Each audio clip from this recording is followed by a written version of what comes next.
Saya bukan siapa-siapa. Saya cuma meneruskan saja ayat ini supaya dipahami.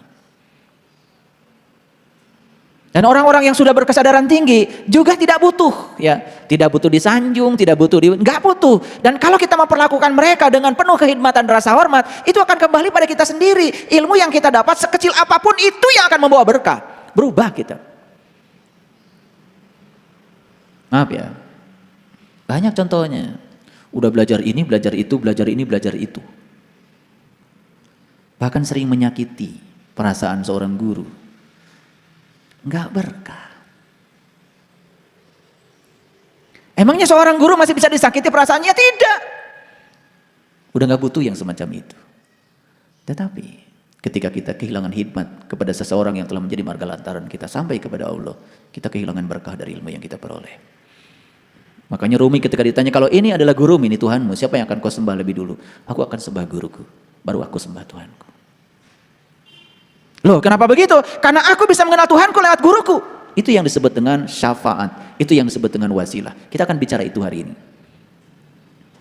Karena biasanya kalau kita bicara syafaat kan langsung ya, oh nanti katanya. Nanti ketika dunia ini dihancurkan, dibangkitkan, kemudian nanti dibariskan, kan gitu. Betul nggak? Gitu. Ya. Dan kita berpikir, mana tuh penitia maulud tanggal sekian? Gitu kan begitu ya. Langsung dapat syafaat, gitu kan? Syafaat itu langsung dicabut. Masuk surga, gitu? Sebentar, tidak ada di Quran redaksi yang semacam itu. Nah, syafaat itu artinya pertolongan. Wujud pertolongan Allah adalah ilmu yang didapat oleh kita dari orang-orang yang mengantarkan kita kepada Allah di sini, saat ini, sekarang. Jadi, syafaat itu wujudnya adalah ilmu.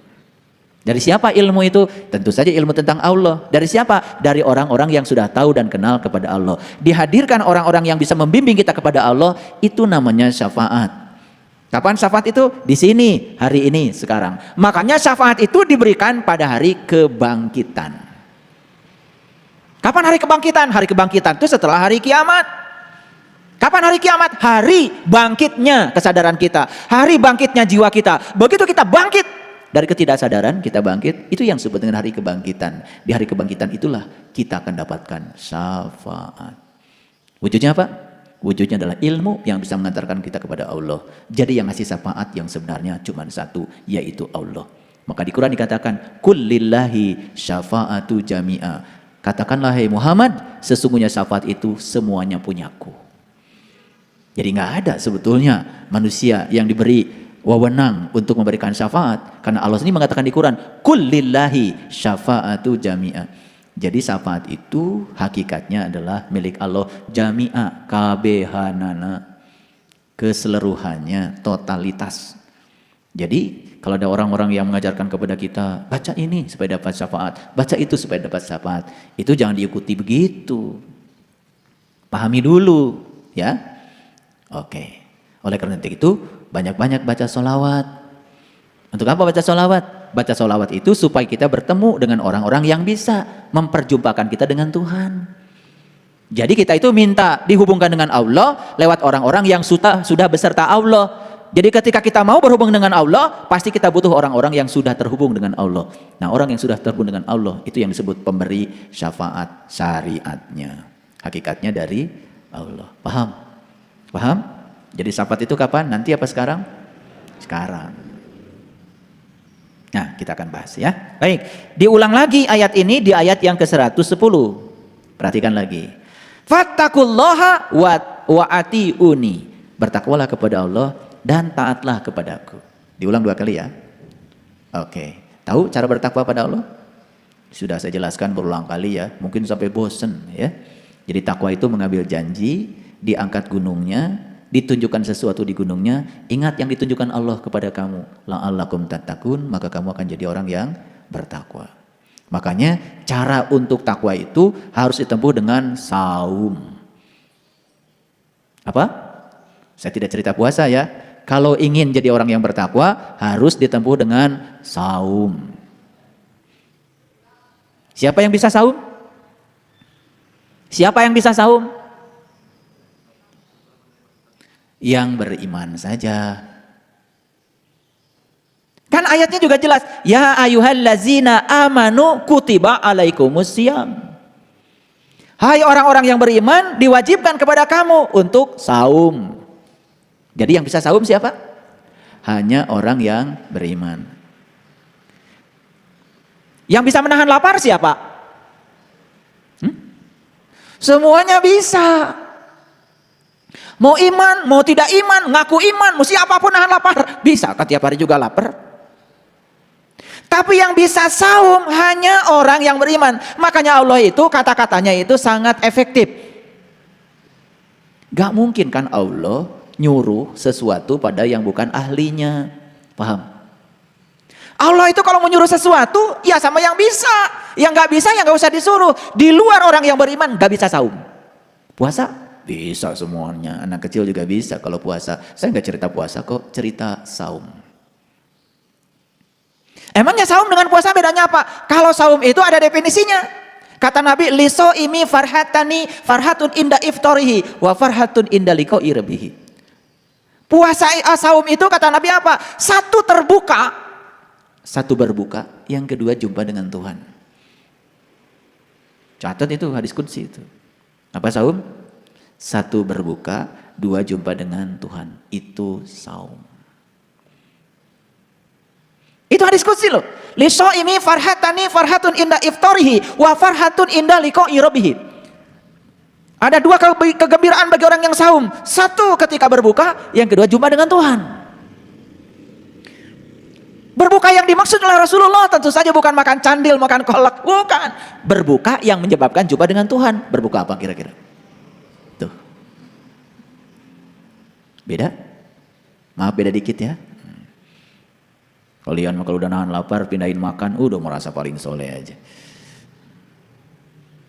Langsung bikin spanduk, hormati yang sedang berpuasa. Memang yang sedang berpuasa harus dihormati. Yang saum gak perlu dihormati.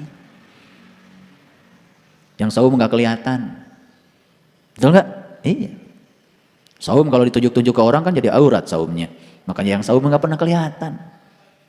Kelihatan akhlaknya aja berubah. Kelihatan ulas asihnya luar biasa. Saumnya sih nggak kelihatan, yang kelihatan itu adalah Idul Fitrinya saja. Kembali dia menjadi jati diri yang sesungguhnya. Gitu. Jadi selama hidup ini kalian saum apa puasa? Sombongnya udah kayak apa? One day one juz. Tambah lagi. Kalau sudah tamat baca Quran 10 hari pertama, langsung pengumuman di WA. Ketika ditanya ayat mana yang kamu mengerti, gak ada satu ayat pun yang ngerti. Yang penting tamat. Makanya begitu selesai saum, lalu merayakan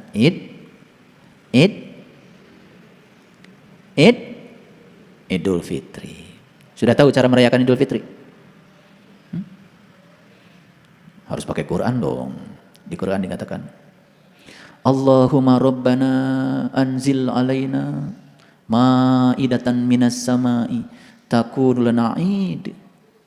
Ya Allah Tuhanku, turunkanlah hidangan dari langit rohanimu. Yang turunnya hidangan itu merupakan sebuah hari raya bagiku. Gitu. Jadi hari raya itu dirayakan dengan turunnya hidangan dari langit. Kalian kalau hari raya hidangannya dari mana? Dari Pasar Baru, Tanah Abang, Ciroyom, betul? Sambal goreng kentang, ati, opor ayam. Karena nggak pernah baca ayatnya. Padahal di Quran dikatakan hari raya itu saat dimana kamu ketiban hidangan dari langit. Semua hidangannya adalah dari bumi. Hari raya macam apa? Itu Quran loh, bukan kata saya. Yang pertama, orang pertama kali yang memohon kepada Allah untuk bisa merayakan hari raya itu adalah Isa ibnu Maryam. Maka di Quran dikatakan Isa ibnu Maryam berkata, Allahumma rabbana anzil alaina ma'idatan minas samai takun lana id. Ya Allah, turunkanlah hidangan dari langitmu yang turunnya hidangan itu merupakan sebuah hari raya bagiku. Itulah hari raya yang sebenarnya, saat turunnya hidangan dari langit. Nunggu kapan? Setahun sekali? Hah? Bisa nggak kita rayakan hari raya itu setiap saat? Bisa. Bagi yang tahu ilmunya, yang tahu caranya, dia bisa berhari raya kapan saja dia mau. Keren nggak? Sudah punya nggak ilmunya kalian? Udah dikasih sama saya. Tadi pagi hari raya nggak? Ya, alhamdulillah. Jadi hari raya itu setiap saat. Hidangannya pun bukan hidangan yang biasa, hidangan istimewa dari langit yang sudah terbelah. Gitu. Ya ayyuhalladzina amanu kutiba alaikumusiyam kama kutiba alal ladzina min qablikum. Ternyata orang-orang sebelum kamu juga sama. Untuk mencapai takwa itu dianjurkan untuk melaksanakan saum. Sama? Sama. Ya. Tahu saum sekarang? Itu. Pusing apa pusing? Apa-apa. Pusing itu tanda-tanda mau ngerti. Jadi kenapa di Quran ada perintah fattakullaha wa atiuni. Takwalah kamu kepada Allah, tapi satu, ikuti aku. Makanya kenapa Nabi Musa gagal belajar sama Nabi Khidir? Tahu? Karena Nabi Musa itu banyak menentang. Ketika Nabi Khidir begini, tentang. Nabi Khidir begitu, ditentang. Makanya kalau belajar ilmu hakikat, ilmu ma'rifat, jangan pernah menentang apa kata guru. Kunci belajarnya cuma satu, sami'na wa ta'na. Ketika kita sering membahas apa yang disampaikan seorang guru, maka ilmu kita jadi tidak berkah. Kalau dikasih doa, jalanin aja. Disuruh olah nafas, jalanin aja. Gak usah banyak nanya. Ini buat apa, gak usah. Nanti kalau saya ajarkan buat ini, buat itu, sempit lagi. Kita kembali lagi kan kepada yang dulu. Kan udah bosan dari dulu begitu. Betul gak? Gak bosan gitu, banyak sekali belajar doa. Doa ini ada, doa itu ada, doa ini ada. Betul gak? Sampai pusing. Betul gak? Iya. Baik. Ini bisa dimengerti gak sampai sini? Nah, kalau gitu saya mau turun dulu ke bawah. Saya mau turun ke ayat 82, ada yang kelewat waktu itu. Nah, ini penting nih, harus dibicarakan. Coba lihat ayat ini. Wallazi atma'u ayaghfira li khati'ati yaumiddin. Dan yang amat ku inginkan, aku akan diampuni segala kesalahanku pada hari kiamat. Ngasal aja kalian itu. Wallazi atma'u ayaghfira li khati'ati. Khati'ati itu kesalahan. Makanya kan ada doa iftitah, Allahumma ba'id baini wa baina khotoyaya kama ba'adta bainal masyriqi wal maghrib. Ya Allah, jauhkanlah kesalahanku seperti Engkau menjauhkan timur dan barat. Timur dan barat ada batasnya enggak? Yang bilang ini timur itu barat kan kamu sendiri. Betul enggak? Disuruh juga arah mata angin. Ya, kan enggak kelihatan angin itu. Jadi timur dan barat itu enggak kelihatan. Jadi kalau bisa, jauhkan diriku dari segala kesalahanku seperti kau menjauhkan timur dan barat. Artinya jauhnya itu tak terhingga. Karena timur dan barat itu nggak ada. Itu buatan orang astronomi aja. Mana timur? Emang ada titiknya di timur? Nggak ada. Mana barat? Ada titiknya di barat? Nggak ada. Timur dan barat itu adalah perasaan kita aja. Betul nggak? Iya, perasaan. Ari panon poe, eta terbit di mana? Di Palih Wetan, dari timur. Kebenaran itu rarasaan. Kebenaran atau rarasaan? Rasa atau rarasaan? Kalau kebenaran itu rasa. Matahari terbit dari timur, kata matahari emang gue pikirin. Kan yang muter bumi. Dunia orang nu muter teh lain panon poe datang. Rarasaan orang panon poe datang ti belah wetan. Rarasaan padahal dunia orang anu muter. Makanya rarasaan jeung rasa teh beda. Kebenaran dengan pembenaran tuh beda. Nah kita itu sering mengatakan kebenaran padahal itu sebetulnya pembenaran. Sering menyebut rasa padahal itu mah rarasaan. Oke, rarasaan teh tadi asa geus mere, rarasaan. Acan can mere kakara rarasaan. Hati-hati ya, jangan percaya rasa-rasaan, harus percaya rasa. Lihat saya semuanya. Walladzi atma'u ayaghfira li khati'ati. Dan yang amat aku inginkan adalah aku dibebaskan dari segala kesalahanku yaumiddin, pada hari yaumiddin, hari apa? Hari akhir. Pinter ya kalian tuh. Dari mana itu yaumiddin, hari akhir? Yaumiddin ya hari adin. Yaum itu hari, din itu ya din. Yaumiddin ya hari din. Din itu dari kata dain. Dain itu artinya utang. Pusing kan? Pusing kan? Jadi yaumiddin itu hari bayar utang. Hari akhir, ngarang aja. Kapan hari akhir? Tahu nggak hari akhir? Kapan terjadinya? Lah kalau hari akhir itu nggak tahu terjadinya kapan, kamu mau bayar utangnya kapan? Bayar utang tuh harus pasti waktunya. Coba, jengkel nggak kalau orang bilang, utang kamu kapan dibayar? Ntar kalau saya ingat. Jengkel nggak kalau orang bilang begitu? Semua utang itu ada perjanjiannya, harus dibayar tepat waktu. Paling juga ada restrukturisasi utang. Itu juga tetap harus ada waktunya. Ini perhatikan saya bicara, supaya ngerti semua, pinter dikit. Jadi, ya Allah, yang amat aku inginkan adalah aku bisa diampuni dari segala kesalahanku pada hari bayar utang. Itu terjemahannya. Walladzi atma'u ayaghfira li khati'ati yaumiddin. Sekarang saya mau nanya. Mau bayar utangnya kapan? Mau bayarnya utangnya kapan? Semasa hidup nggak jelas. Utang itu harus jelas, isuk, pageto. Jika perlu pakai jamnya, jam berapa? Gitu. Jadi, siapa yang harus bayar utang itu? Yang berutang. Apa utang kamu kepada Allah? Kan Allah udah bilang, segala dosa sudah aku ampunkan. Innallaha la yaghfiru ayyushraka bihi wa yaghfiru ma dzuna dzalika liman yasha. Sesungguhnya Allah tidak akan pernah mengampuni dosa syirik, tapi Allah sudah mengampuni apapun selain itu. Jadi dosa jelema aya sabaraha hiji? Hiji, apa namanya? Syirik. Syirik itu artinya apa? Menduakan Allah. Gara-gara apa? Gara-gara gak tahu Allah. Gitu ngaji itu jangan berbelit-belit. Ulangi, syirik itu menduakan Allah. Kenapa menduakan Allah? Gara-gara tidak tahu Allah. Kalau tidak tahu Allah, cara bayarnya gimana? Tahu Allah. Ulangi, tidak tahu itu bayarnya gimana?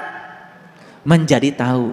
Tah, asalnya tidak tahu Allah, menjadi tahu Allah. Rek iraha bayarna. Tentukan sendiri. Udah ditentukan. Mau sekarang? Nanti sore? Besok? Atau tahun depan? Sekarang. Pastikan saya akan bayar ketidaktahuan saya sekarang. Asalnya saya tidak tahu, saya menjadi tahu. Lunas itu hutang. Kan di ayatnya jelas. Yang amat aku inginkan adalah aku diampuni dari kesalahanku. Kesalahan apa? Kesalahan yang mana? Kesalahan kita itu cuma satu, gak tahu Allah. Gimana cara bayarnya? Tahu Allah. Makanya di Quran dikatakan, siapa yang tahu Allah hari ini dibebaskan dari dosanya yang lalu dan yang akan datang. Nyambung? Wah, ngawas teh tara nyambung wae nya. Sok ayeuna disambung-sambung ke pribadosnya. Jadi, kok nyambung ayatnya kan gitu. Inna fatahna laka fatham mubina liyaghfir lakallah ma taqaddama min dambik wa ma ta'akhir. Sesungguhnya hari ini aku memberikan keterbukaan kepadamu, keterbukaan yang nyata. Dan siapa yang mengalami keterbukaan yang nyata hari ini, aku bebaskan dosamu yang lalu, bahkan dosa yang akan datang. Hoyong dibebaskan. Dosa yang mana? Tuh.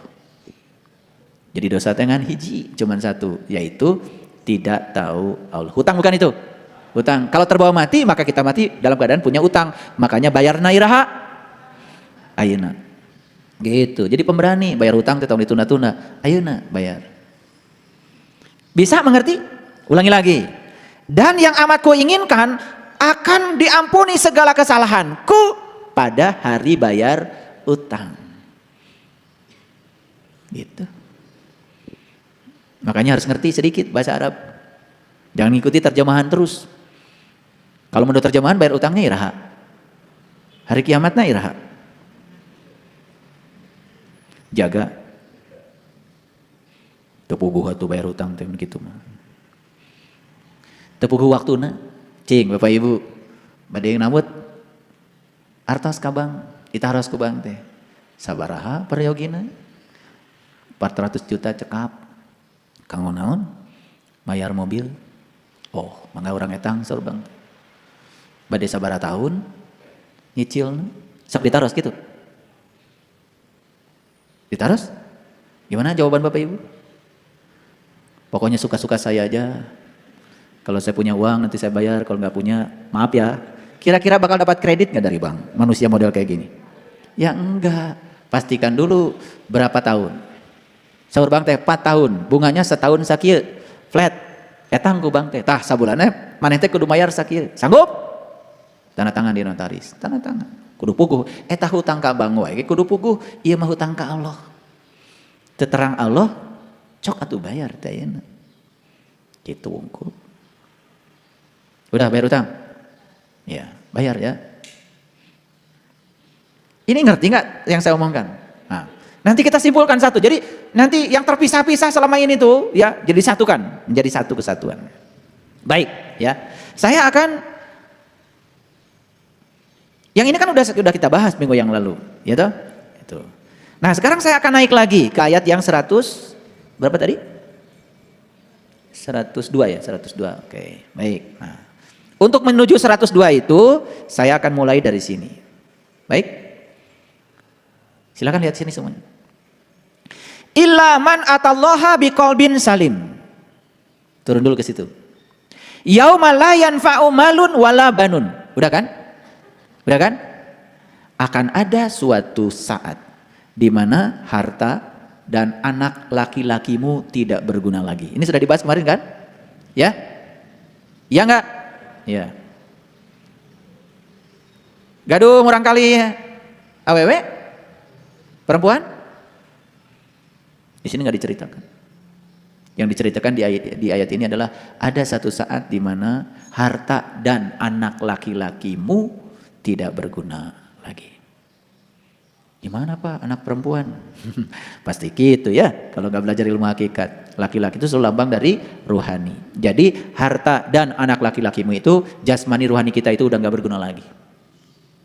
Udah dibahas minggu yang lalu ya. Jadi saya tidak akan bahas itu. Tetapi yang paling penting ini sambungannya. Ilaman atallaha biqalbin salim, kecuali orang-orang yang menghadap Allah dengan kolbu yang damai. Lihat saya semuanya. Jadi orang yang setiap hari menghadap Allah dengan kolbunya yang damai. Menghadap Allah perlu kolbu nggak? Perlu kan? Kan itu memang alatnya. Nah orang yang kayak gini nih harta dan anak laki-lakinya selalu berguna. Ulangi ya. Orang-orang yang kayak gini nih, yang punya kolbu dan setiap saat kolbunya digunakan untuk menghadap Allah dengan damai, harta dan anak laki-lakinya selalu berguna. Benar gak omongan saya? Harta dan anak laki-lakinya selalu berguna. Luar biasa. Oke, baik, kita lanjutkan ya supaya kajiannya lebih menarik lagi. Wa uzlifatil jannatu lil muttaqin. Dan pada saat itu surga akan menjadi dekat bagi orang-orang yang bertakwa. Lihat saya semuanya. Harta dan anak laki-lakinya bagi orang yang tidak tahu cara menggunakannya, eueuh gunana layan fau. Illa man atallahu biqalbin salim, kecuali bagi orang yang suka menggunakan kolbunya untuk menemui Allah dengan damai, maka bagi dia harta dan anak laki-lakinya itu selalu bermanfaat setiap ruang dan waktu. Oke? Makanya saat kita menggunakan harta kita ini, ini harta luar biasa ya. Awas, harta itu bukan yang di luar, harta yang sebenarnya ini.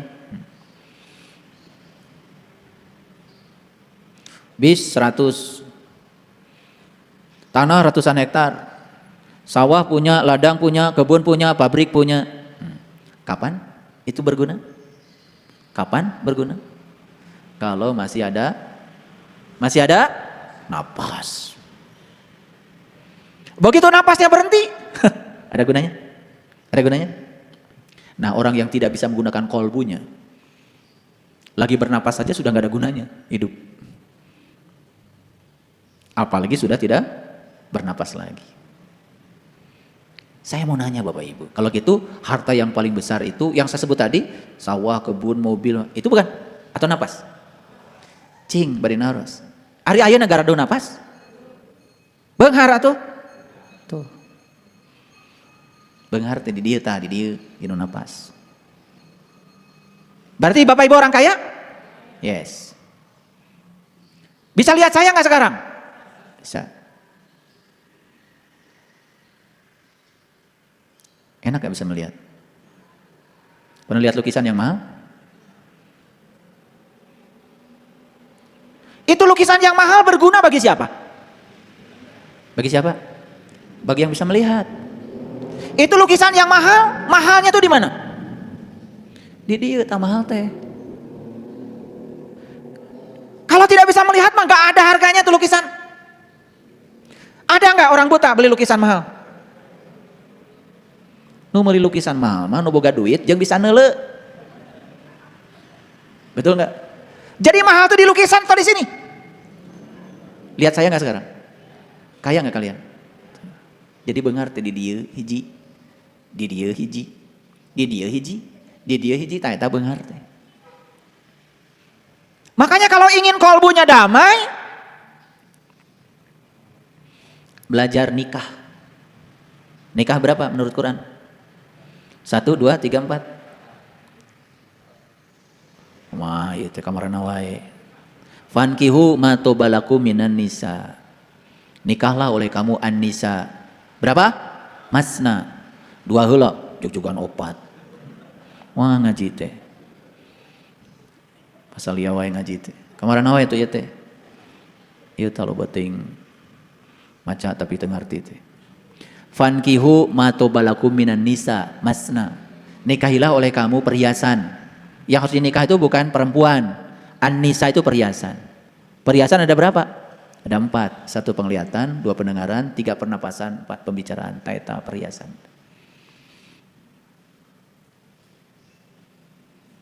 Ibu meser gelang. Dia mau di mana? Gelang di mana dipakai? Di panangan. Sae gelang teh. Cek saha? Cek panon. Mahal tuh eta perhiasan? Cek saha? Cek panon. Meuli teh gelang gak boga panon. Betul enggak? Teu boga panon mah teu hayang teuing meuli gelang. Katingali gen teu. Betul? Tuh. Nikahi oleh kamu an-nisa perhiasan. Masna 2.